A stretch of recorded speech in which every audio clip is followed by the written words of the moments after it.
राजनीति विज्ञान के कुछ ऐसे टॉपिक्स में आज से डिस्कस करने जा रहा हूं। अलग अलग बोर्ड्स में प्यारे बच्चों ये क्वेश्चंस या ये टॉपिक डिस्कस किए गए हैं। अति लघु लघु में ये सवाल बार बार पूछा जाता है कि शॉक थेरेपी क्या थी। संयुक्त राष्ट्र सुरक्षा परिषद के सुधारों के बारे में पूछ सकता है कि उसमें स्थायी सदस्यता किसको मिलनी चाहिए, किसको नहीं मिलनी चाहिए। बीजेपी भारतीय जनता पार्टी कैसे बनी है।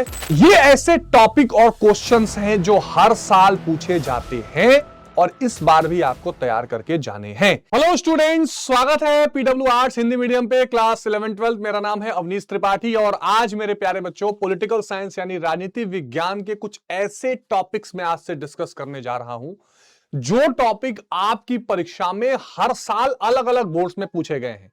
चाहे आप बात कर लीजिए यूपी बोर्ड की, चाहे आप बात कर लीजिए बिहार बोर्ड की, चाहे आप बात कर लीजिए मध्य प्रदेश, झारखंड, हरियाणा, सीबीएसई, अलग अलग बोर्ड्स में प्यारे बच्चों ये क्वेश्चंस या ये टॉपिक डिस्कस किए गए हैं। अच्छा, आप सामने जो देख रहे हैं वो टॉपिक वाइज मैंने लिखा है। इस क्वेश्चन का लैंग्वेज अलग अलग बना दिया जाता है पर हर हाल में ये पूछा जाता है।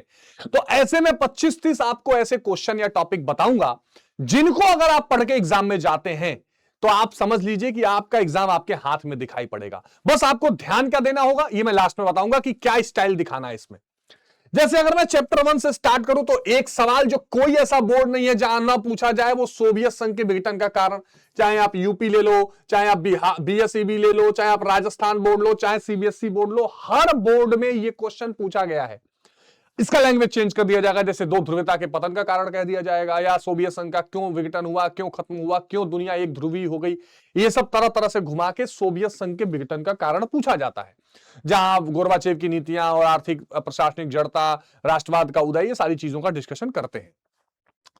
अब ये क्वेश्चन के बिना तो एग्जामिनर का क्वेश्चन खत्म ही नहीं होता। कभी इस क्वेश्चन को एमसीक्यू में पूछ देगा, कभी इस क्वेश्चन को अति लघु में पूछ देगा, कभी लघु में पूछ देगा। दीर्घ उत्तर ये तो बहुत कम पूछा जाता है पर अति लघु लघु में ये सवाल बार बार पूछा जाता है कि शॉक थेरेपी क्या थी। आघात पहुंचाकर उपचार करने वाली जो पूरी कहानी है जिसमें साम्यवाद से पूंजीवाद की तरफ सोवियत संघ चला गया, ये शॉक थेरेपी 1990, ये क्वेश्चन पूछा ही जाता है। इसके बिना चले मत जाना एग्जाम में वरना शॉक लग जाएगा। आसियान और यूरोपियन संघ, अब देखो भैया मोस्ट इंपॉर्टेंट टॉपिक, लाओ लिख लो, कहीं गारंटी साइन कर देता हूं, 1000 रुपए की शर्त लगा लो, इन दोनों में से कोई एक आपको देखने को मिलेगा। कहां? एमसीक्यू में भी, अति लघु में भी, लघु में भी, ठीक है, कहीं भी दीर्घ में भी पूछ सकता है। आसियान, इस आसियान के साथ जुड़ा है आसियान शैली क्या है, आसियान के 3 स्तंभ क्या हैं, आसियान का महत्व क्या है, आसियान का उद्देश्य क्या है, आसियान में कितने सदस्य, कब बनाया गया, बैंकॉक घोषणा पत्र, सारी चीजों से कहीं ना कहीं से सवाल आना ही आना है। वही यूरोपियन संघ, इसकी शक्ति क्यों महत्वपूर्ण है, कितने सदस्य हैं, यूरोपियन संघ की भूमिका क्या है, यूरोपियन संघ का महत्व क्या है, झंडा, निशान, तरह तरह की चीजें पूछी जाती हैं और ये बोर्ड और सीयूईटी दोनों के लिए इंपॉर्टेंट है। बोर्ड प्लस सीयूईटी दोनों के लिए इंपॉर्टेंट है, ध्यान रखिएगा।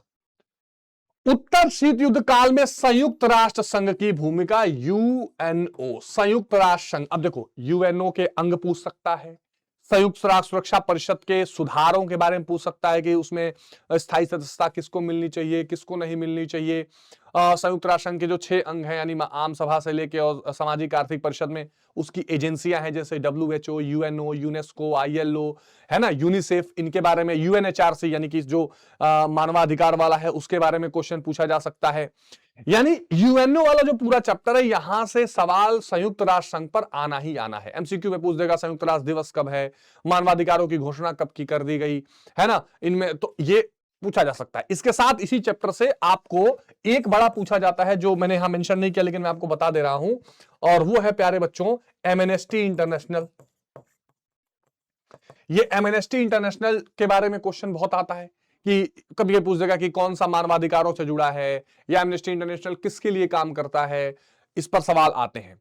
WTO पर भी आ सकता है, IAEA पर भी आ सकता है। मैंने बहुत छोटे छोटे पॉइंटर्स नहीं मेंशन किया, मैं पूरा सिलेबस ही कर दूंगा तो आपको लगेगा सर तो सिलेबस ही पूरा है, लेकिन ये तो आपको मस्ट है।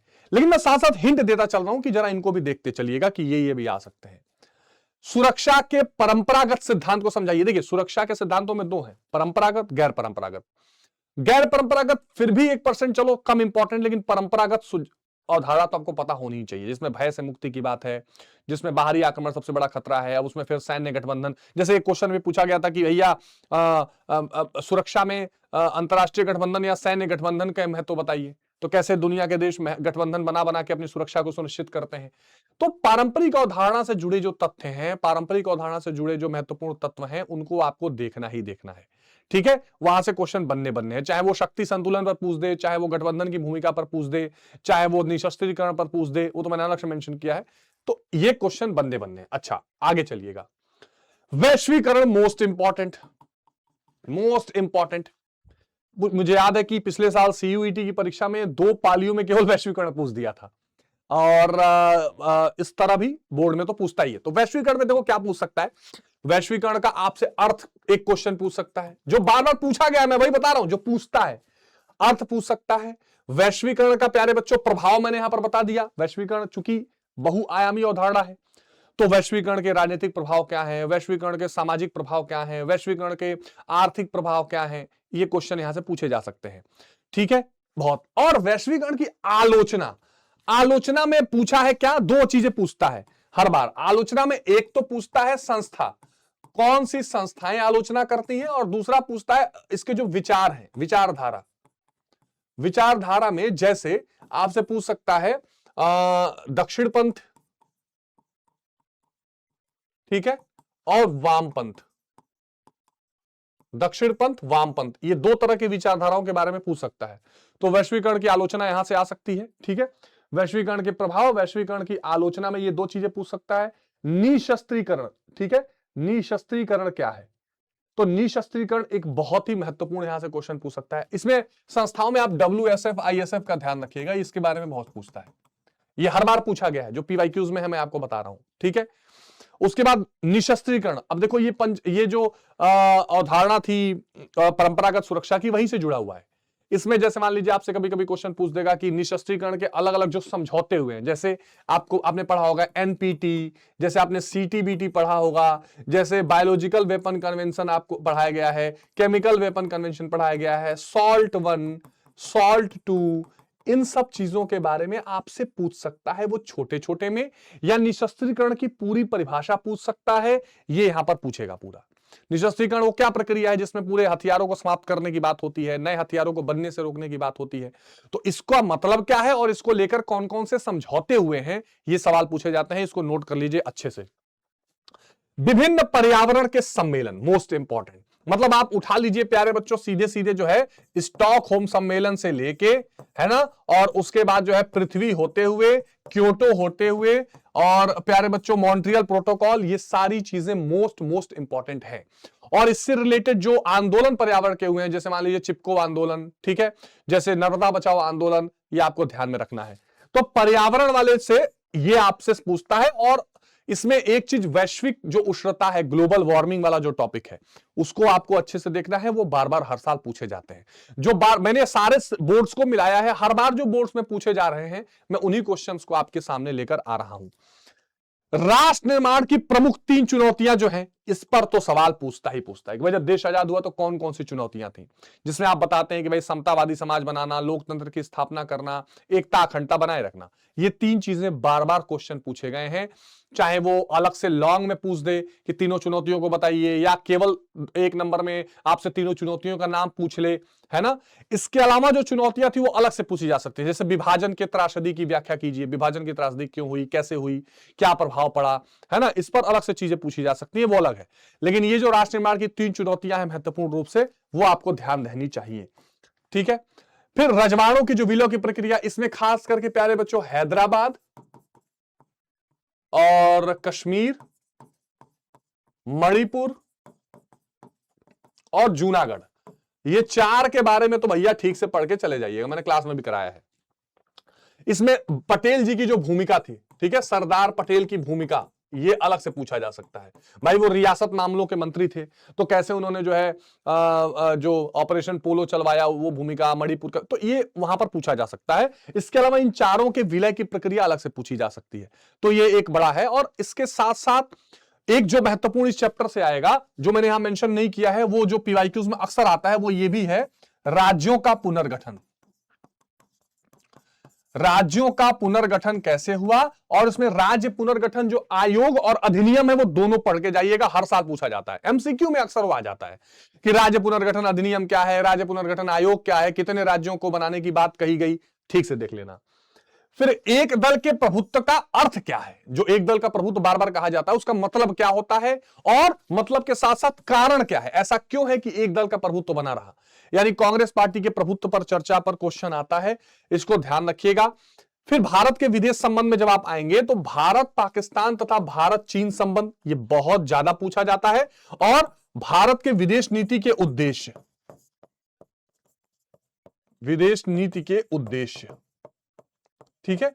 मैंने ईयर नहीं डाला है कब कहां पूछा गया, क्योंकि अलग अलग लैंग्वेज में क्वेश्चन पूछे गए हैं, तो अगर मैं क्वेश्चन जुटाऊं कि एक एग्जैक्ट उसी भाषा में, तो मुझे 1.5 घंटे का एक सेशन आपको करना पड़ेगा।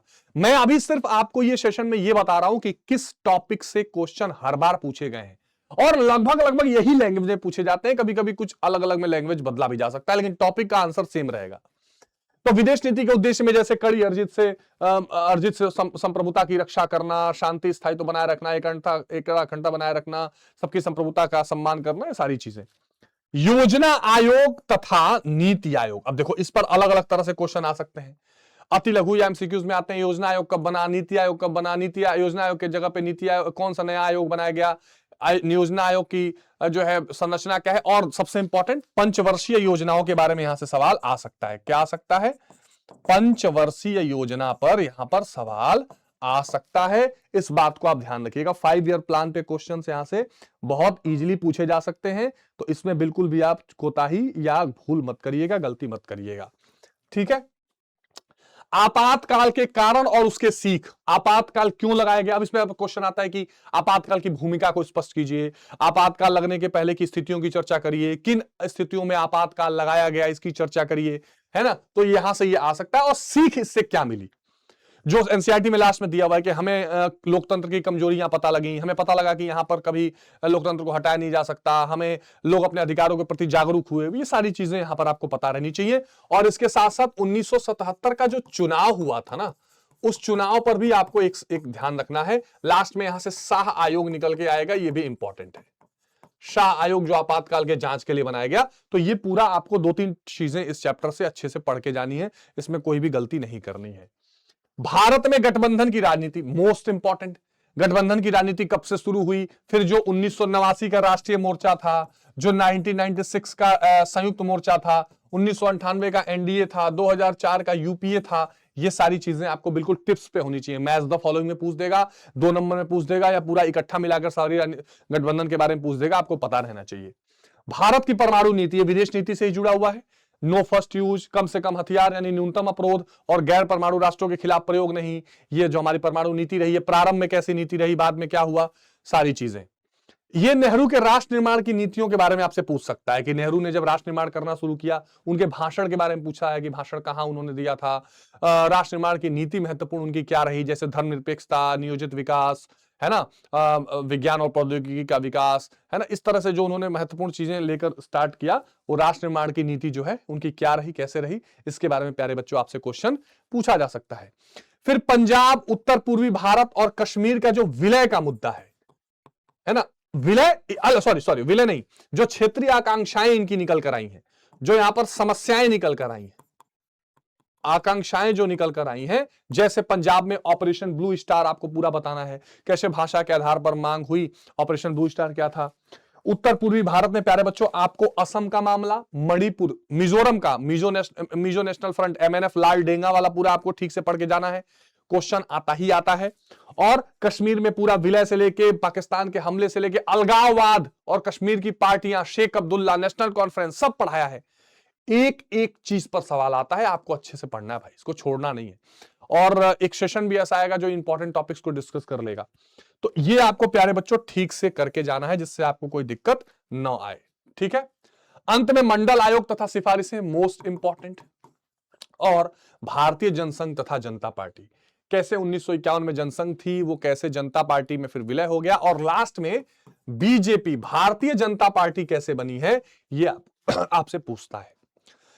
ये ऐसे टॉपिक और क्वेश्चंस हैं जो हर साल पूछे जाते हैं, और इस बार भी आपको तैयार करके जाने हैं। अगर ये क्वेश्चंस आप पढ़ के जाते हैं, इन क्वेश्चंस का आंसर आपको लिखना आ जाता है, मान के चलिए कि आपको 90 प्लस लाने से कोई नहीं रोक सकता। मैं कह रहा हूं इतने टॉपिक आप अच्छे से तैयार करके जाना, बाकी पीवाईक्यूज जहां मिले सॉल्व करते रहो। तो आई होप कि आपको अब एक आइडिया लग गया होगा कि हां, ये मेरा विजन है, मुझे इस पर पढ़ाई करनी है।